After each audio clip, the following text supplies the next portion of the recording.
Just really briefly, I thought for the first lengthy, competitive situation that we've been in from a practice standpoint, obviously we tackled, obviously we have, had scrimmage type situations here and there, but to play, I think the ones and twos got about 40 snaps and the threes got about 17 to 20, something like that. So we were right around where we wanted to get, got a couple drives in the red zone, got some good third down work. Got an end of half 2 minute because we had not installed some of our end of game plays like Hail Mary and some of our chunk plays. But the end of half 2 minute I thought was really good by both offensive drives. But the first half was pretty much dominated by the defense. The offense battled back a little bit there in the red zone, which they should. We put the defenses back against the wall.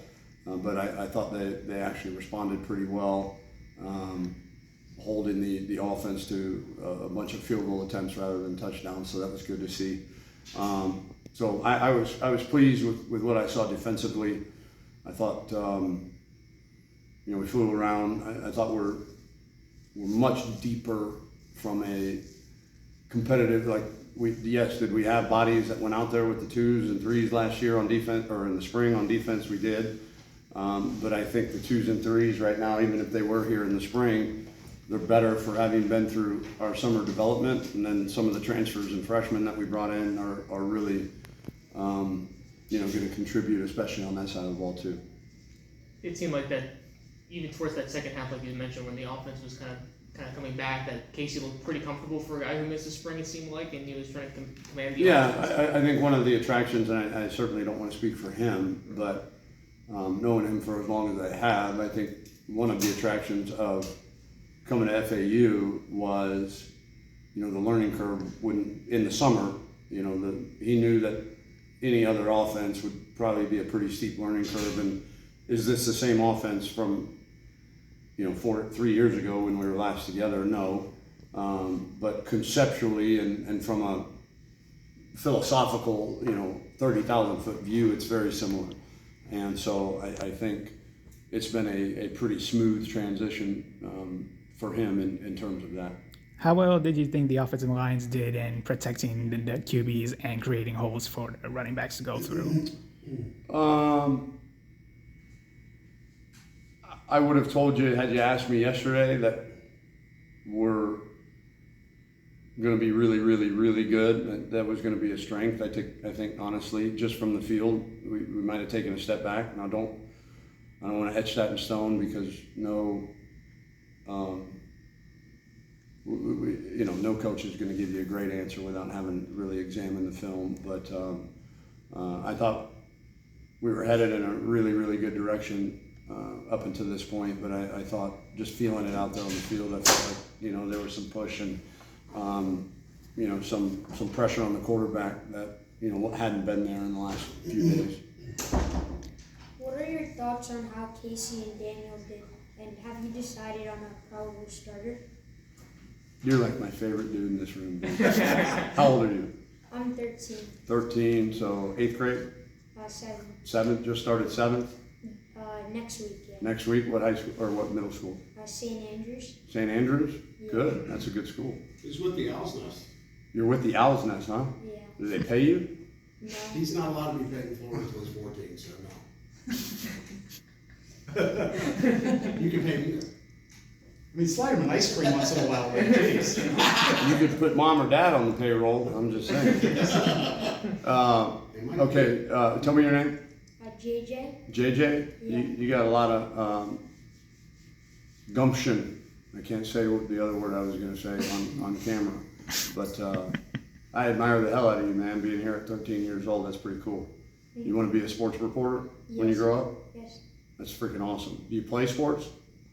Yeah. What do you play? I play a lot of tennis and golf. You play what? Tennis and golf. Tennis and golf? Yeah. Yeah, St. Andrews, I figured. That was a joke. Okay, you said, how did I think Daniel and Casey looked out there? Yeah. Up and down. I think it's probably the best way to put it. I saw some really good plays and movement in the pocket, reads. Not a whole lot of panic back there from either guy, but we were a little off. We made some ill-advised decisions with the football at times too. So not quite where we needed to be from a consistency standpoint, but I think both guys showed that their best is good enough. We just need their best more consistently. You said last Wednesday that the goal for this team is to be mentally tough. That's what you're going for. Did you see a little bit of that more so in this scrimmage, and do you feel like the team is kind of heading in that route? I did, and we talked yesterday and talked today as a staff and to the team that if I'm a player on a football team, my effort, intensity, physicality, and attention to detail on every single play is a direct reflection of my commitment to the team and the love that I have for my teammates and coaches. And so for whatever reason, and I know that that's a foundation of our program, it's one of our demands in our program, quite frankly, is fanatical effort. But I felt that today, and I don't know if that resonated with them more than some of the other things that we've been preaching, but I did feel a renewed sense of urgency out there on both sides of the ball, and felt like for 9 practices, this is we're about having done this now for 7 years as a head coach, something like that. This is about right. We're not behind, but we're not ahead, and that's okay. Still got some battles to sort out, but we got another week, and then we go into mock game week, and we start splitting scout teams up, and so next scrimmage is going to be a big kind of line of demarcation, if you will, from the 5 practices leading up and then the scrimmage. We're going to have to make some decisions going into that mock game week. Coach, do you have an update on Anderson? Evan, yeah, it was. I think I'm allowed to. It is pink eye. Yeah. So we've had a few kids throughout in the locker room. I think he's the third one to get pink eye. Period he has to go Yeah, through. correct. Do you expect him to be back Monday? Oh yeah. Okay. Yeah. You just talked a little bit about. I think it was Jalen Wester that got the interception right at the end of the scrimmage. Can you just talk a little bit about him and how he contributes to that defense? Yeah, I think Jalen has grown up over the summer. He'd be the first to tell you he was a bit of a knucklehead when we first got here. Had a hard time adapting, probably is the best word. But man, this fall camp, he's doing things our way, the team's way, and I don't want to throw too much sugar at him, but he's had a good 9 days, and I'm proud of him for the growth and maturity that he has shown over the last few months. Really am. What are your thoughts on how the special teams did, especially Carter Davis, who nailed a few field goals, including one that was for over 60 yards? No, it's 57. Wasn't it? 5-7? Yeah. Yeah. I thought you said over 60 yards. No, almost 60 yards is what you said. 47 plus 15, right? No. 10. No, it snapped on it. We spotted it on the 57 yard line, or 59 or 57. 47. 47. Or the spotted on the 47, so it was a 57 yard field goal. Anyways, Okay. the kick, yeah, he hit the edit button. The kickers, I think, did really well. I thought the punt team, this was our first live cover. We've covered down the field, but we've been always stud on the returner. But we got LaJonte out of that, to protect him a little bit. Sorry. That's okay.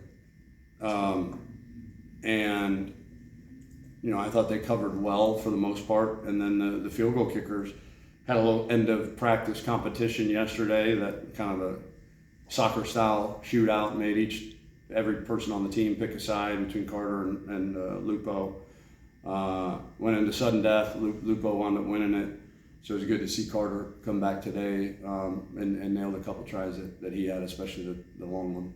Speaking of that department, it looks like you're potentially gonna be down and in there, or are we looking at With those- Suarez, Are those two the two that we're? yeah, unfortunately, yeah, Morgan was knee deep in that race and, freak twist of the knee in a summer workout, had to repair his meniscus, so, I mean, he's looking at, a good couple months, so we gotta decide. I'm not sure if Matt, do you know if he has a redshirt year, Morgan Suarez?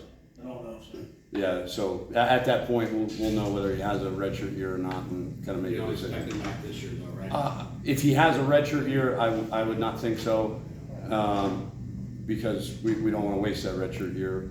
If he does not have a redshirt year, I'm a little bit embarrassed that I don't know, but we got 116 guys, so I apologize for not knowing exactly whether he does or doesn't have a redshirt year. If he does not have a redshirt year, then once he's cleared, he'll be right back in it, and I expect, each week the best guy, the guy that had the best week, or the guy, I told the story about 2004 University of Texas and what they did with Vince Young, and so, I mean, at the end of the day, us coaches are gonna jog out there who we think, based on our experience, is gonna give us the best chance to win, and, assuming Morgan does not have a redshirt year, then, we'll give him every opportunity to go in and fight when he's cleared. Okay. Casey? Anybody else? He's gotta go. One more. Casey Thompson did throw a few touchdowns to B.J. Alexander. How would you describe the current chemistry between the quarterbacks and the receivers? Progressing. Obviously, I think Daniel has a little bit more, which is to be expected, obviously, with Casey not getting here till whatever it was, first, second week of June. So, but progressing, yeah. I think I was ready to pull my hair out sometimes the first couple practices, and now there's only a few times when I want to pull out. That's why, I mean, this coaching quarterbacks my whole life is why I'm balding here and I got the spot there and all that stuff. But no, I think you're right.